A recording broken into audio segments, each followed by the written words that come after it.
Okay, I've started the recording. Mm. Okay, so what Yep. we're going to do today is we're Mm. going to provision a GKE cluster, Kubernetes cluster, and we're going to install Gitlab on that cluster. And let's see how it's done. I will share my screen. Okay. Cool. Let me know when you see it. Yeah. Okay. So the first thing I want to do is go to the Google UI and actually create the Kubernetes cluster. Okay. That would be under Kubernetes engine clusters. And I don't know how much experience you have with this. Hey, Chris. Looks like he joined us after all. Yeah. Welcome, Chris. Thank you. Yep. Hey. So I'm not going to do the autopilot thing. I saw that that's something they've added recently. I'm just going to do figure, but I think autopilot also works. It's just that I've actually not personally tried it today, so yeah, maybe it doesn't give you as much freedom. It comes Okay. with some already configured parameters. So let's put a name. Vlades test. I guess that's one. Test one. That's fine. Okay. And let's do something in Europe. Better. Okay. Let's see that. Yeah, let's go with release channel. I think that means that they upgrade your version whenever upgrades are available. And yeah, that should be fine. I usually also name my resources pool. Okay. Number of nodes. Everything looks good. Let's choose the nodes. I guess let's try this. I think it also works with 8 actually, gigs. We need. It usually has a problem if you provision these pages and all that. So I think the best thing is you go to the N1 something. Yeah. N here. Yeah, the ones. Yeah, these ones N1, the first generation. Yeah. I don't have N1. Okay, it's lower down. Then we can do from there, maybe start at 4. Yeah. I just do 8 gigs of memory because I it works. It's because of the provision, and sometimes you'll find that some pods fail. So actually I've had these that ones happen. are good. Yeah. So that still works good. I think that's mostly it. Yeah. Taint add metadata. Okay. I'm not exactly sure where this goes. I know there was like metadata to add, for example, frugal skip. That's the skip. Yeah, frugal skip. I'm not sure if this is the place to put it, but let's see. Sure. And then just create, I guess.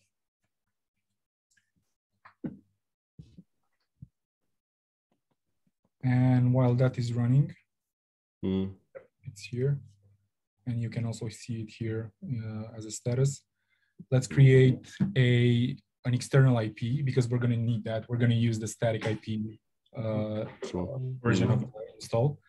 So we need to create an external IP.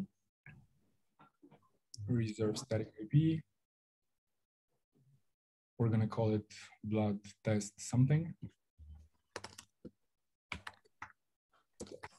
One. That's about it. Let's put it in Europe as well. Europe West, that's fine. Reserve. Okay, and with this IP, let me see if it's actually being provisioned. Okay, there it is. We're gonna define a DNS. So we need to. So you can just keep that the IP address. We need it on your just to grab it. Yeah. And let's see, where is it? Services, cloud DNS. and then support resources, and then just create a record.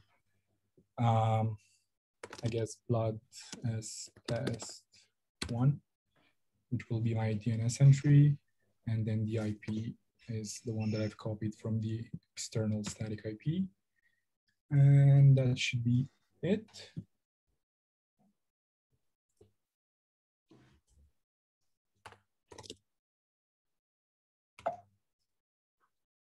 Not yet.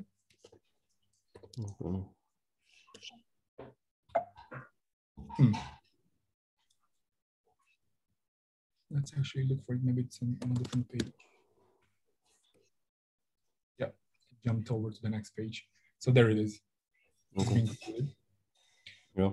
And let's see. Yeah, this is still ongoing. So let's wait for it to complete. In the meantime, this is the page I think most of us should use to. Is it? You're on the wrong page. Yeah, it's not. This is something that I've used for Elasticsearch apparently. Oh, actually, this is. Yeah, this is the one that I meant. Wrong tab. Yeah. So it's chart installation deployments, blah blah blah. And it's Helm install or something. It's all the way at the end. Yeah, this one. Oh, yeah, I didn't mention the prereqs that one would need for this install. So you need to have kubectl installed, Helm, as well as gutil, which is the Google Cloud command line utility. It's not really necessary, but I'm going to use it because I'm lazy and I don't want to add my configuration to kubectl, like the configuration of the new Kubernetes cluster to kubectl manually, or it's just going to give me a command. Let's see. In the meantime, if it's done, yep. It's not going there, so I need to go manually. And I'm going to show you what I mean by that. If you go here to connect, so this is the cluster that we've created in Kubernetes. And if you go to connect, there's this line here that you can copy paste, and it uses Gitlab. And I'm just going to do that. And this automatically adds the new Kubernetes cluster to my kubectl config. So right now, if I do, by the way, K is an alias for kubectl get whatever. So this actually runs on the new cluster, new Kubernetes cluster. Okay, so let's install GitLab now. And yeah, as I've said, I've already installed Helm, and I've also added the repo. So an additional step for those who are just starting up and just installed Helm, they would also need to add the GitLab repo, chart repo, and then maybe do a Helm repo update. Actually, I can do this as well. Yeah. Just do that now. Okay. Okay. Let's see. Do I have anything underneath? No. Okay. Well, it's clean. So let's grab this command. Like that. And yeah, it's gonna put it here without the update stuff. Oh.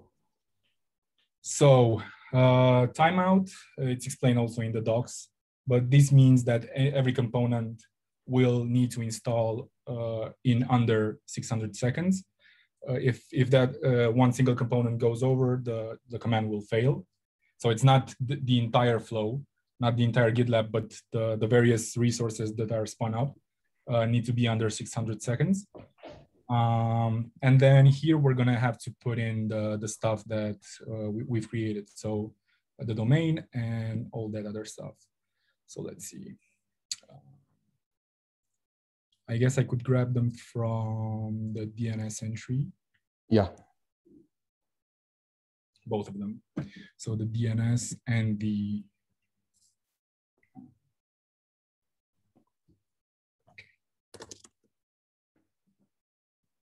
quite a few here, but this is the one that I need. So you forgot to put star. Oh yeah, you're right. Yeah, because it will fail for pages, for example. Right. Yeah, there needs to be a star here because it's going to be gitlab.vlades test blah blah blah, minio.vlades blah blah blah. You'll see that in the ingress. Okay, did I grab the right one? Maybe not. Let's try that again. What is it? Here. So let's replace example.com with this. Okay. Just like that. And then the IP as well.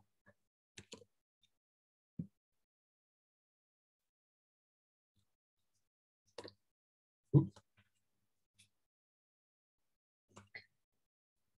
And then it will be your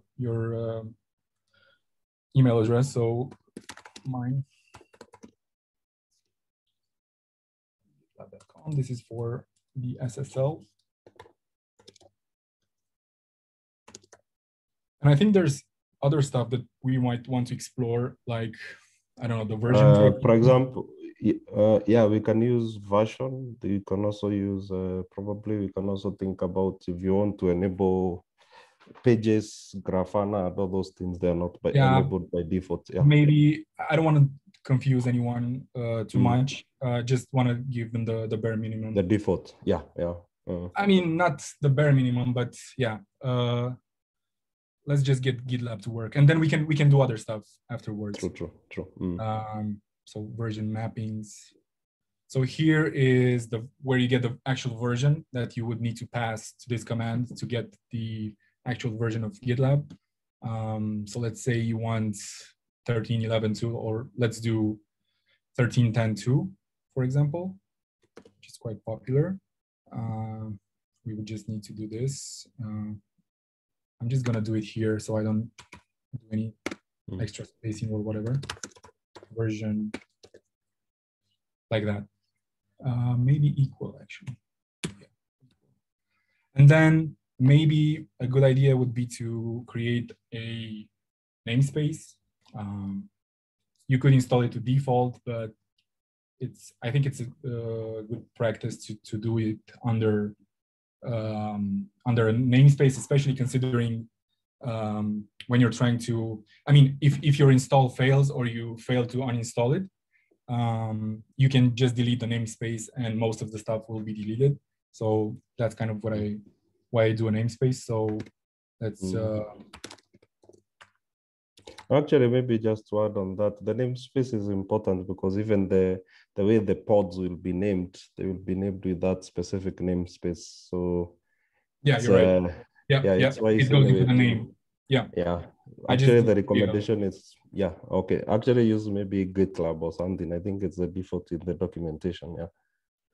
Sure. I mean, it's just a prototype. So you can see it's been created 1 second ago. So we can pass this as well into the command. So let's do that. -n for namespace, and then okay. And I mean, this could be just as well Helm install. It doesn't have to be upgrade -install. I don't know why it's put that way in the docs, but I guess this will also work when you change the version, for example. Yeah, you can use it both to upgrade. So you can either install or exactly. you can so that's why I'm putting an older version. So we can also upgrade to an earlier version, but still. So let me double check. Does everything look right? Yeah, we'll see. So far, so good.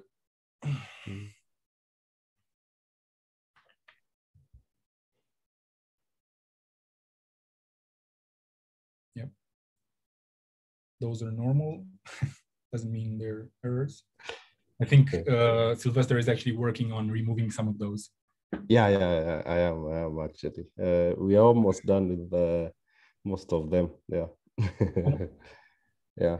Hopefully. But they're reassuring because I know right now we're not stuck because I keep seeing that like the things are going on. No, yeah, okay. It's to not necessarily you are on 1.22. So yeah, I get it. So Just we for are the still new safe. We are still safe. Yeah. I'm gonna and now once you upgrade the cluster to 1.22, then you'll have a small problem there. Yeah. Okay. So it looks like it was successful. Let's. There's maybe just one last part we missed. We need to add this privilege for the runner because it will not install the runner. Okay. It will have a problem, so you need to add it as a privileged. Yeah, that last. Yeah, like this. This one down there. There's a Tried warning without privilege. Yeah, there's a one in there. It's like a notice or something. Yeah, but it still works anyway. So. Yeah, exactly. I think that's also in the documentation. Yeah, there's a mention of that to when you want to ensure that at least you have access to the runner. Yeah. Anyway, okay. So now if I do kubectl get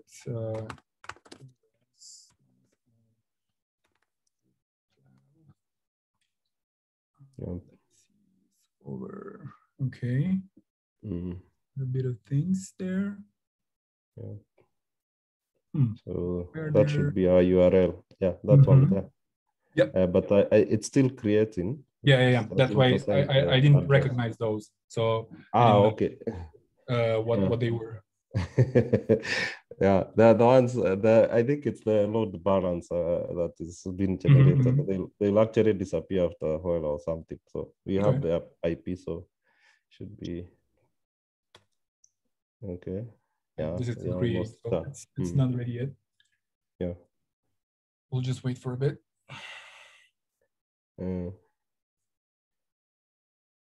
Actually, I can do this. And let's see. Yeah, you're right. See, terminating. Yeah, they're going down. Yes. Yep.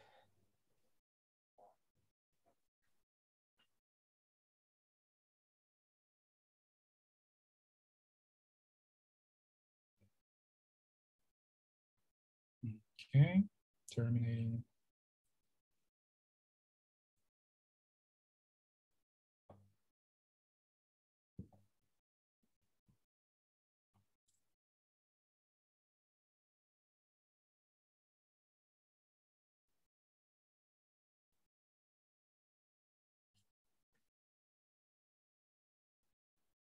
Gitlab is running almost. It says 0 out of 1. Redis.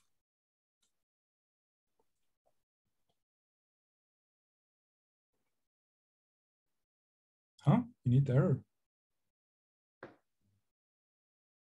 Yeah, because there are some jobs that are in it which one is that? Yeah, but the web service is. Oh, the web service, that's key. Okay, let's see. And you maybe we can describe the pod and just see why. Probably. Yeah, I'm just gonna wait a little bit, or maybe Let's see. So that if it maybe it's about the resources we did, maybe it's not able to. Yeah, there's a possibility. We did 2 CPUs. Can you describe that? We just see probably it's an issue of resource. Yeah, I think the one that I picked out initially, E, that didn't show me any problems. But let's see. Describe. Let's grab this one.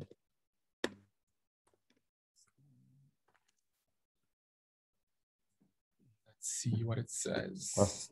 It's okay actually. Successfully pulled. Doesn't look like it's. Yeah, it looks like it's running. Maybe, yeah, it's actually running. Maybe it is solved. Watch the init containers. So this is the init container it's part. Done. Okay, let's try it again. And just check them. Yeah, it's up. Perfect. Maybe it just failed momentarily, but those are always getting retried. So, okay, so this looks good. Let's see again the ingress stuff. And let's grab this because we want to log into GitLab, right? Yeah. And there's something in here, okay, about password. Where to grab the password? It's in a secret, yeah, kubectl get blah blah blah. So initial root. Let's get that. Get secrets. Just secrets minus n. Gitlab, and then grep for this one. Let me grab that whole thing.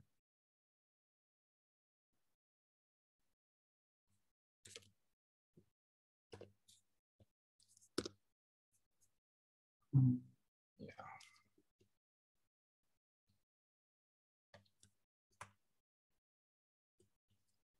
Okay, and we change it with this one. That should give us.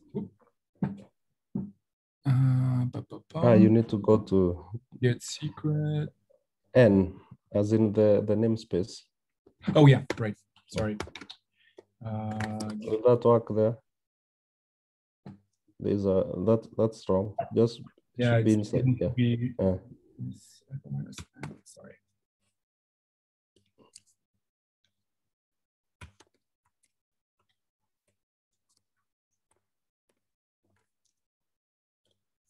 Okay.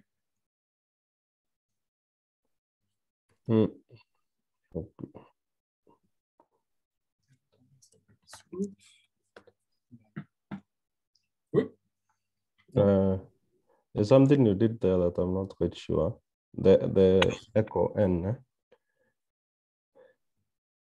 Let's confirm. Maybe that has been added there. I've put capital N. Okay. Yeah, that's different actually. Yeah. Actually, the password is different.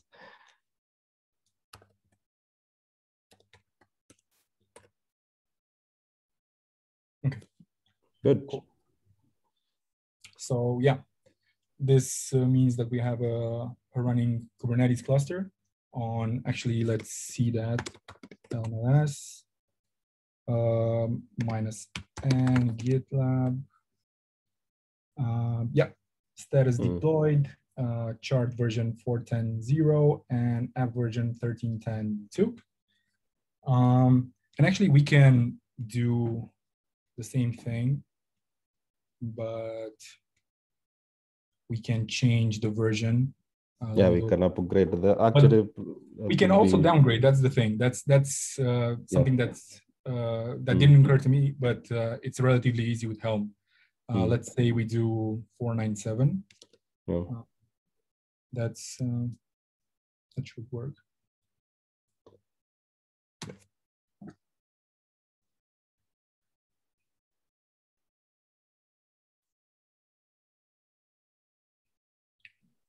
Take a little bit.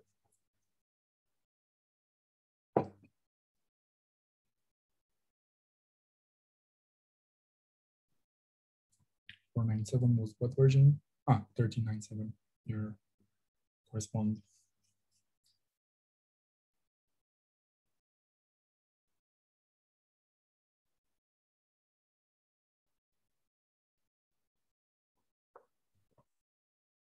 That's taking quite a bit. But yeah. Because it has to download. It has to get the data. Yeah. Yeah.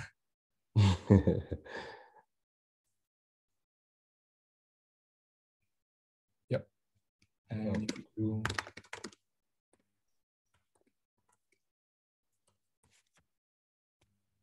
yeah, we can see that there's things moving.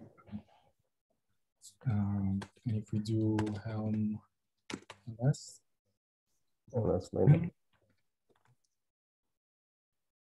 Yep, 1397. And if we do history, then the Gitlab. Gitlab, that was the name of the the deployment.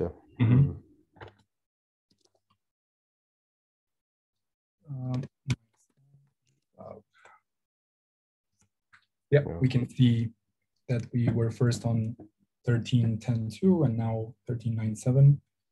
I think we can also do a rollback. Yeah, you can draw a rollback, then the revision there you can say two. Yeah, you don't have to. I mean, if it's one. Latest, you don't have to mention it. And it's actually one, the revision that we're going to. Minus n Gitlab. Let's see. I didn't check. Probably the other resources were not ready yet, but anyway. So in case you have many deployments, that's why I was saying you can actually indicate the revision number at the end. So you can, what Sylvester is saying is that here you can actually do, well, actually, let's do history first. You will get 1, 2, 3, maybe, I don't know, it can continue for a while. And if you want to pick a specific version that you want to roll back to, it's this command, but then you just add the revision 1 or 3 or 2 or whatever. If you just do it like this, it's to the latest. So it would be just the one before the current one. And you can actually see the status as well. So this is deployed and the other ones are superseded.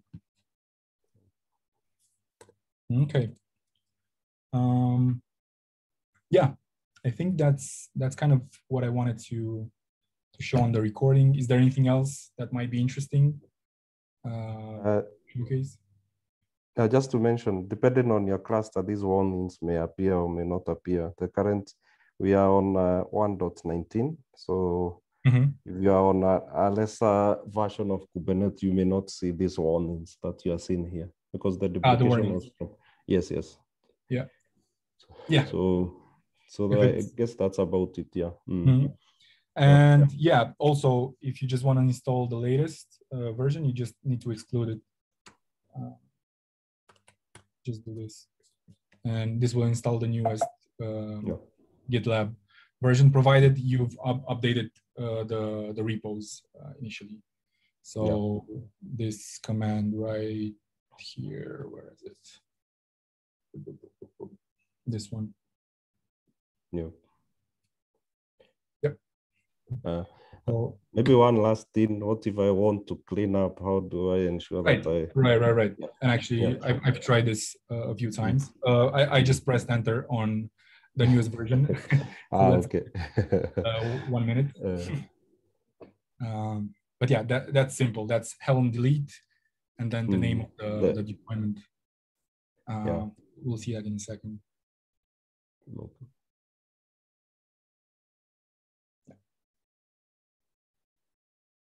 Is this the version where we're not going to see those warnings? Because no, I meant the cluster.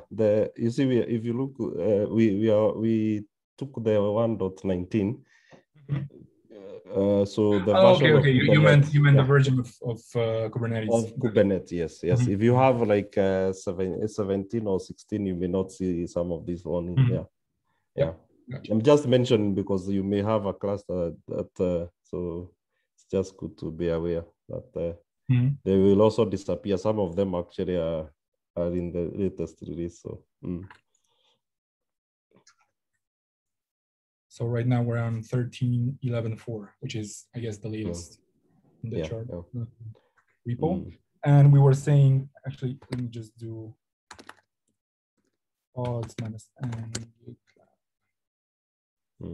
Now they're still doing work. Yeah, I just want to leave them come up so we don't delete it while it's still bringing stuff up. Although it should work. It should anyway, because let's do that. Delete. That's it. Yeah. No other things necessary. Oh, minus n. Oh yeah. And yeah, let's see. Yeah.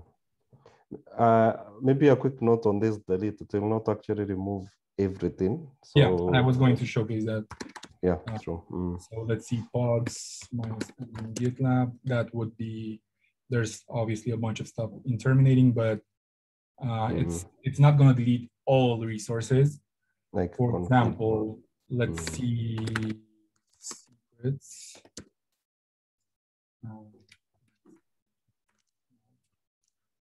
So those will not get terminated. The same for users, I think. There's quite a few resources that will not get removed. Not sure about PVCs. Yeah, even volumes, yeah. Because like now if you delete and install another instance, you should be able to get your data there. So you have to explicitly remove I think in the documentation, there's a mention of a complete cleanup of how you'd go about doing a complete cleanup, yeah. As in delete resources or something, yeah. So that's also good to mention, yeah. Yeah, it's not in this page, but yeah. And I'm suspecting that I have a ticket with someone who's trying to install Runner, but is getting into some weird errors that might be related to an improper cleanup that happened beforehand. So yeah. Yep. Okay, I guess that's about it for now. I'm gonna stop the recording. Feel free to reach out to us if you have questions about what you've seen here. Bye. Bye.